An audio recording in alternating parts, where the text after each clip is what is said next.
मार्च महिन्यामध्ये धुलिवंदनच्या दिवशी फिर्यादी राहुल निमजे आणि त्याचे मित्र धुलिवंदनच्या दिवशी रंग खेळत होते।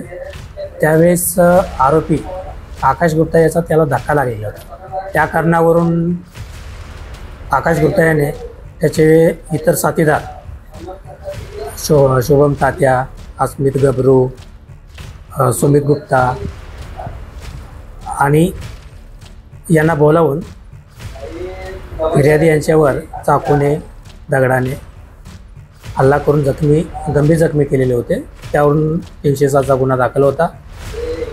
यापूर्वी आतापर्यंत 3 आरोपी त्याच्यामध्ये अरेस्ट होते।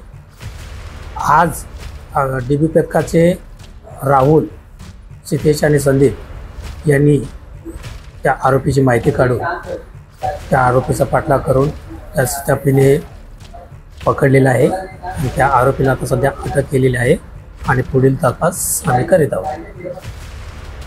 अस्मित उर्फ गबरू अनिल खोटे, वय 25 वर्ष, तो सध्या राहतो 5 पावलीमध्ये राहणार आहे आणि याच्यावरती यापूर्वीचे गुन्हे सुद्धा दाखल आहेत।